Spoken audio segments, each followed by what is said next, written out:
This week, Joe Hollywood and I are going to smoke the CAO Fuma M. Corda and tell you all about that cigar. It's absolutely fascinating, in fact, and we'll give you our opinion on that cigar as the show goes. We're going to be rapping about rappers, maybe not actually rapping about rappers, unless you're going to bust out into some freestyle. I can. Right? Is your Habano a Hecho e Mano? Yeah, man. If I get a good beat, it should be. We can do something. That's good. So we're going to do that and talk all about cigar wrappers, really pulling from some of the master blenders we've interviewed in the past couple of episodes, which is kind of weird because we interviewed Manuel last week and are going to play that recorded interview for you as the final segment here on this show. We interviewed Manuel Inoa, the master blender for La Aurora, who was here on Friday, and so that's going to air at the end. And it's going to be awesome. So stay tuned for this edition of the Stogie Geeks Show.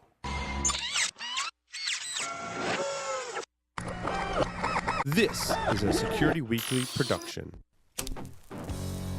Broadcasting live from Villiger North American Studios, it's the show where cigars burn slow, ashes fall fast, and cocktails flow steady. It's the Stogie Geeks Show. A hat tip, can we play that? Yeah, one more time. Can I hear a... Yes! Yeah! Enjoy the dirt. Guests and friends here in studio, including a regular cast of characters, Mr. Joe Hollywood to my right. How are ya? That's awesome. Joe D's here. Rain Man's here. What's going on, Joe D? Roundtable discussions. Havana Cigar Club, located in Warwick, Rhode Island, is a great place to enjoy a drink and a cigar. Stogie Geeks listeners can find a $5 off coupon on our website by clicking the HCC logo. Welcome, everyone, to the Stogie Geek Show. I'm your host, Paul Asadorian. Very excited to be here, as always, here in the Stogie Geek Show, in studio with Mr. Joe Hollywood himself. How are ya? What's going on? You get the Joe Hollywood hat rocking, too. You are an icon now in the Stogie Geeks history. Yeah. Like, literally This is an icon, Yeah, literally and figuratively. I got an a icon. red one, a black one, and a Well, of course white you do, one. because you're Joe Hollywood. You know. Oh, boy. So, Joe and I were talking quite a bit before the show, trying to find a suitable cigar of the week for the Stogie Geeks show.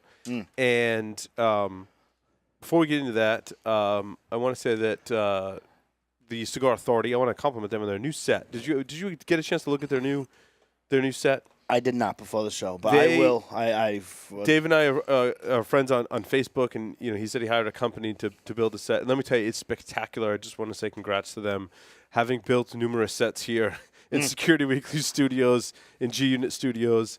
It's no small task, and it looks fantastic. Very professional looking. I love it. So congrats to those folks on their new set. They did their first show on Saturday. I haven't listened to the full show, but I checked out Dave's got a nice set. I mean, that's really what I'm saying. And I know Dave's a listener of the show. So hi, Dave, and congrats on the new set. So the cigar of the week this week is the CAO Fuma M. Corda. Now, when we first saw this cigar, I had this was sent to us by General Cigar. I had, of course, in my Paul Asadorian isms, lost the paperwork that came with it. So I was like, it kind of looks like a CAO Amazon Basin, except the rope is crossed. It's not all bunched. In the Amazon Basin, it's all bunched together. And if you can see on the, I don't know if you can see on the camera, but if you can see on the band, it's kind of crossed. We should have put a picture up of it. But it's crossed and it's a rope. Literally translated, it's actually Portuguese for smoke on a rope. And it speaks to the blending, or I would say, curing/fermentation. You will hear us talk about some of that when we interview Manuel Inoa at the last segment of this show. But it is a special process where they roll the tobacco together. There are two links, one to Halfwheel, one to cigar-coop.com. And they have pictures of the process, and it does look like a big rope of tobacco. They kind of roll it together. I think you're right, Joe. You said before it had something to do with the way they process pipe tobacco. Yeah, there's pipe tobacco, without getting off on a tangent. There's a process where they roll it. It was actually done on merchant ships, and when they would get the tobacco and they'd roll it in a cloth and then have it just dry out on the upper mass of the Yeah. ships, and then they would just keep like turning it and making it tighter and tighter and tighter, and then at the end of, and this is going off The the top of my journey, head, yeah. 6, 8 weeks, 12 weeks, whatever it is, they would have tobacco that they could smoke Wow. for pipe tobacco. So it's got to have to do with some sort of a tradition with that, I would imagine. Yeah, for so sure. this is from Brazil, and the Cigar Coop article actually describes and this is actually a position that this person holds. He's the tobacco. What did I say? I had it. I just had it here. He's the tobacco acquisitioner guy. Who acquires it for that plantation? I'm sorry. His title is the Director of Tobacco Procurement for General Cigar. Ernest Goka. Goka is how I'm pronouncing it. If I'm pronouncing it wrong, please write into the show. We're trying to get the pronunciation right. So Ernest Goka visited Brazil in the state of Alagoas, where they produce this particular type of tobacco. And so it was blended. It was Honduran. No, the tobacco was sent to Honduras. It was blended with Brazilian Braganca tobacco. The highlighted component, of course, the Amazon basin, as well as Honduran and Nicaraguan fillers, and it uses a Cameroon binder and a Honduran Corojo wrapper. Right. So this is all part of the journey of our good friend Ernest. And produced this cigar called Cielo Fuma M. Corda. Honduran Colorado is the type of wrapper that's listed on the Cigar Coop website. And so just to get the fillers down, because it includes some of the components from the Amazon basin. So Amazon basin came out, then this, and they're going to follow this up with the final one in the series called the Anaconda. This is planned to appear. The final release will be the CEO Amazon Anaconda. So this is like the second release in this kind of Amazon series. So the fillers, Nicaraguan, Honduran, Brazilian Bragancia, and Brazilian Arapiraca, Fuma, and Corda. So there's 4 distinct filler tobaccos. One is that cording method we talked about, and the other is that another Brazilian tobacco, Bragancia, which I'm assuming means that the tobacco came from... No, I'm sorry. Brazilian state of Alagoas, right? Oh, and so it's interesting. Half Wheel says it was blended with Brazilian Braganca tobacco. I don't know if there's a spelling mistake on one of the blogs or if it's just called 2 different things. Barganca, as it is on Half Wheel, and Bargencia is how it is on Coop's website. Kind of interesting. So you can go read both those articles, and make sure you check out the pictures. Some really cool pictures. They show the tobacco all twirled up, in a rope on a stick kind of thing. Looks like something out of a gigantic Chinese food restaurant kind of appetizer. So it's really cool. We're smoking it now. I get a lot of, not a heavy earth, but there is a flavor component I would put square in the earth category. Earth, medium. For sure. Medium body. That's not really strong. Medium body. Smoke components. It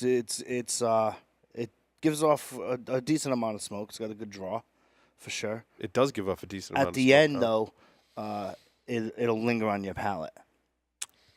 You getting that? Yeah, it's a little bit of like I won't say it's a tingling. It is, but it's like a. It's not quite sweet though. No, I would say it's a bitter sour component. Not that that's a bad thing either. Yeah, it's like how sweetness lingers on the palate whenever you have something sweet. It lingers on the palate like sweet, but there is a bit of a bitter sour note to it for sure. Maybe a little leather. You picking up a little leather. Maybe, yeah. I would say leathery. I would say leather over cocoa to me, like more leather for sure. I see what you're saying, because I do get a little bit of sweetness, and then the final finish, it almost finishes in 2 stages. It hits you with a little bit of that little touch of sweetness, and then there's like a little bitter sour component that comes off. It's very interesting. The retrohale smooth. I don't know if you did that. Yeah, yet. no, there's no spiciness or peppery or kind of thing going on. Nope. It's pretty good so far. I mean, we just lit them, but I hear you talking with the cigar in my from mouth, too. I CAO, hate that. right? From CAO. I wonder how close it would be to the Brasilia. You know how they came out with the Brasilia Americana. Yeah, it's very different from that. Yeah. Because Brasilia is different. I think that's more the Arapiraca Brazilian, that darker wrapper on the Brasilia. This is a lot more earthy. This is a completely earthy experience for me. Yeah. Which, if you like that earthiness, you're going to like this cigar. And we'll see how it does throughout the show today. Now, speaking of wrappers, and what has sparked this, I always click on the wrong thing now. Sorry. Speaking of wrappers, we interviewed Luis. I call him Uncle Luis. Uncle Louis. Jose Cala's uncle, who came on the show. And we had to, have the translator, which was awesome. And Luis had a great background in cigars. Luis Rosario, right? Remember, Luis came on the show. And then last Friday, we interviewed Manuel Anoa. And I asked some similar kind of question. I mean, different, but like in the same category of questions, right? For both those outstanding individuals that work in our cigar industry today.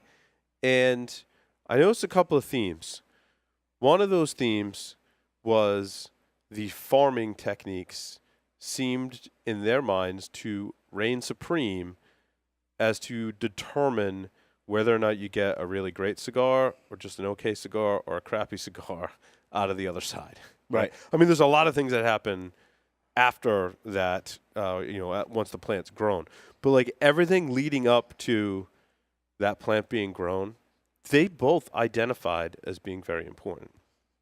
So when we talk about cigar wrappers, and there's a great little post from, let's see if I can get it on here. It's called The Anatomy of Cigar Wrappers from Thompson Cigar, which many may recognize as an online retailer. A lot of online retailers, and General Cigar included, have fantastic websites now that are basically giving an education. And, of course, that's marketing. They want you to go to their websites and learn, and as a byproduct, learn about their cigars and become more familiar with the cigar smoking hobby. And, that's one of the goals of this show, too, so props to them.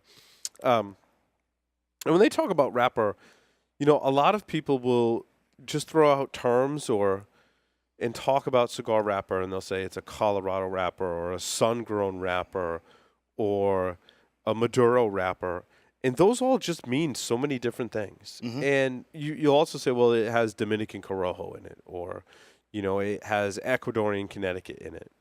And one of the things that I want to start off with, when I start to classify wrapper now, it's going to be a completely different, it changed the way I think about how we classify things. And I knew some of these things existed, and it wasn't until I sat down with Louise and Manuel and had that chat with them that there's a lot of different things that go into wrapper. And I linked to Tobacconist University a lot in this as well, so you can go read more about these various topics. But, the first thing is location. And I think what we found really determines the flavors inside of a cigar. It's not just the location, but it's the farming techniques, which you can hear more Manuel talk about the specific farming techniques used at La Aurora and in one of their line of new cigars, which is very interesting.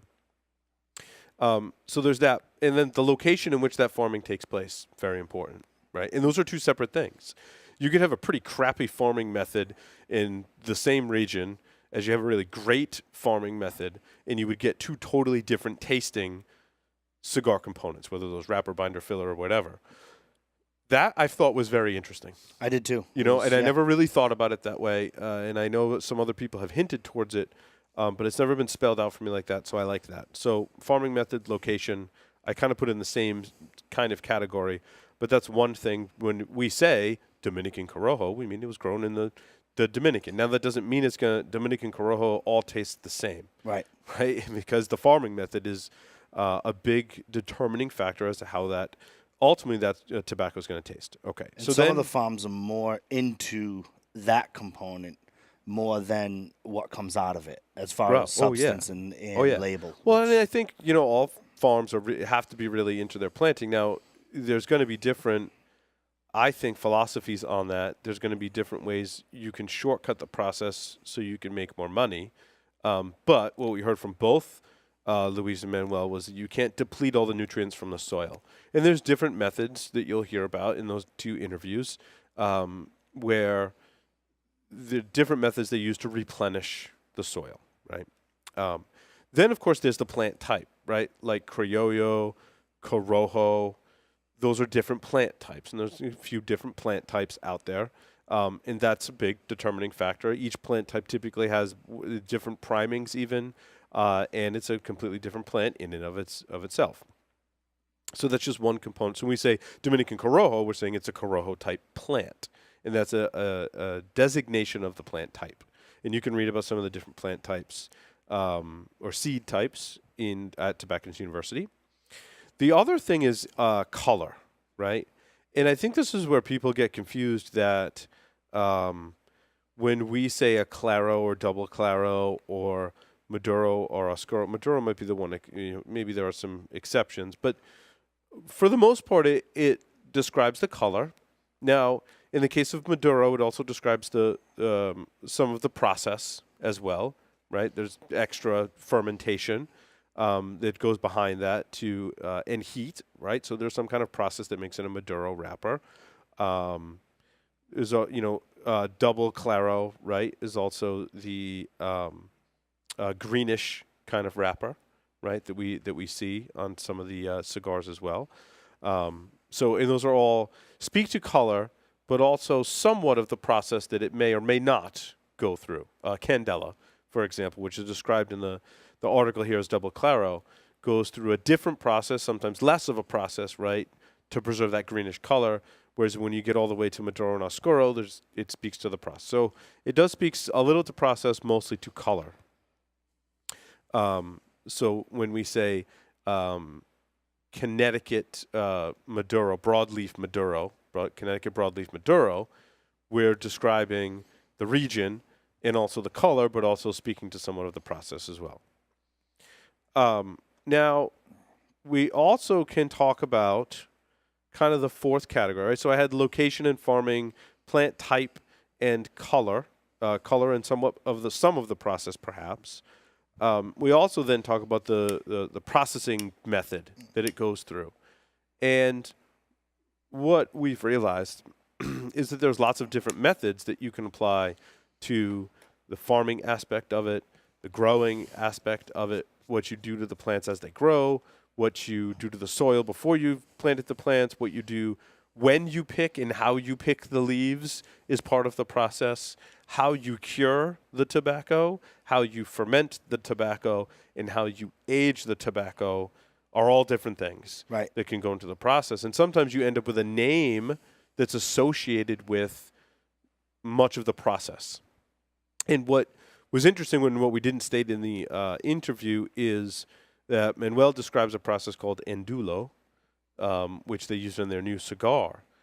And after the interview, I asked him, what are the different phases? He's like, well, in this method, you're doing curing, fermentation, and aging all in the same process, all inside of these. He'll describe the method of the palm leaves and stuff like that. He's like, it all happens in the same method. So that's a big, we talk about stalk cut and all these different methods that it's a stalk cut Habano. So Habano could be the type of plant or even to speak to color a lot of times. But usually Habano means a type of plant and color as well. But it went through this process. So all of these different things make up when we say the wrapper type of our cigars, there's a lot that goes into that process. And sometimes we only get a snippet of that. Sometimes we'll get an indication as to what kind of process it went through, in such as the cigar we're smoking today, which is why I thought it was fitting to smoke this type of cigar, because it speaks to the region that it was grown in, and it speaks to the method that they used as part of the fermentation and or aging process, curing, fermentation, and aging process that the tobacco goes through. So I thought those were all. And Joe, I don't know if you had different things that you learned. Harvesting is another thing too. Like I said, Manuel described a really cool process of harvesting that they went through in that endulo process too. So that also speaks to some of the way they actually take the leaves off the plant as part of the whole thing, right? Is it stalk cut or I won't spoil it, but there was a method that they used when they take the leaves off the plant. So that's part of it too. So all these different components factor in it, which I all thought was pretty fascinating. Just thinking back to all the cigars we've described as having a particular wrapper, it really it means everything and nothing, right? When you say that this is, well, it's an Ecuadorian wrapper, I mean, that just tells me the growing region. It doesn't tell me anything else about the type of plant, the way it was grown, the way it was harvested, the way it was cured, the way it was fermented, The way it was stored, the way it was... the whole was- thing, Yeah, right? So, yeah, I think when... Another good point is if you, we've talked about this on the show before. You say, "Well, I don't like that particular type of wrapper." It's really hard to say that. It's really hard to say that with any accuracy because you really don't know what all of those factors went through. You knew that you like that wrapper versus another one. If they're both Ecuadorian, you may like one and not the other because of all the other things that went into producing that particular cigar. Right. So, Yeah. My takeaway is the complexity of what you just described. You know what I mean? How they really hone in on their process. They really focus in on their craft. And I liked, not to spoil the interview too much, but I liked how Manuel got to the approach of keeping the blend consistent, even though the harvest and crop was consistently inconsistent. yeah, because you know can't what I mean? control the weather. Right, because you can't control the weather, the soil, or the breakdown. I mean, it was just a fascinating interview on that craft. You know, it's like, you know, it's almost like it's like, you know how you have it's like when you have collegiate levels, you know, chemistry 101, then 201, and then it's like this is like a 300 level class Yeah. of tobacco, especially when it comes region specific. Because what I'm gonna do, and what I did for the Stogies of the Week since the interview is I've gone back to what I've reviewed and trying to really hone in on just, you know, just spitting out a region. You know what I mean? Yeah. Trying to, you know, maybe familiarize myself as much as possible with the process, the methodology. If and that and the information is time. available, right? Sure, but in the time. Yes. Because one component from both interviews from Luis and Manuel is time. Is From seed to my it's- humidor, right? Or seed to retailer, it's just time. there's a varying degree of time, as we've learned. Yep. And we talk about that in our reviews all the time, how we're like, well, that cigar doesn't taste ready, and how some can smoke great out of the box. And I firmly believe that some of it is that process, but that is purely defined by how long and where in the process was the aging taking place, right? Right. It's Was it fermented longer? Was it then aged as a full cigar? And we've heard manufacturers talk about that they're very specific as to how they age. Is it aged as a full cigar, and for how long? Is it aged as a leaf? How long is it fermented before it's aged? How long is it cured? All of those are different factors in age, right? And it was just awesome. I'm looking forward to everyone hearing the interview today, and I would really suggest to our listeners to go back, listen to both Manuel and Luis's interview, like quiet room where you can pay attention, like while you have some focus, right. and really just listen to what they have to say, because we've been lucky to have those two individuals on as an interview lately and share that much like really geeky, nerdy cigar knowledge. with Right. us. And what I like about the Manuel video, when you start to watch it, it'll be the third episode of this week. Third segment, yeah. Yeah, I'm sorry, third segment of this week's episode. At the end of the interview, there's a 3-minute video of what he was talking about. So, The so Andulo now, process. Yeah, you yes, get to see So it. now you get to see a visual of how they. I liked it when they had like the two employees, like kind of like meet. It's kind of like, you know, when you like fold the sheets. Or Yes, yes. That they kind of meet, and then the way they roll the connect the tobacco to bundle it, to have it stored at a location, you know what I mean? And like all the bundles looked to be fairly the same, and just the process and the attention to detail was awesome. And that cigar that we smoked was the DNA. Yes. And I don't know about you, but I would say that's box worthy. We only smoked one in the Robusto size, and that cigar was awesome. That cigar's going to do very well. Like, it's one of those cigars, it's going to be released, calling to Willie, a couple weeks. Mm-hmm. It'll be in retail stores, and that cigar is going to do very, very well. I would totally give it box worthy. We didn't get the price point. I have no clue what it's going to be or whatever, but I mean, it's just a great cigar, great process. And what was the age that he said? It was 6 years. 6 years, yeah. So that concept and effort and labor and intensity and attention to detail was in 2011. Yeah. Like, if you think about that, like, Right. That's what pretty crazy. were we doing in 2011? And you think 6 years, and then now it's ready for a release. It's going to do quite well. Absolutely. Alrighty. With that, we're going to take a short break. We're going to come back and talk about our Stogies of the week, so stay tuned. Don't go anywhere.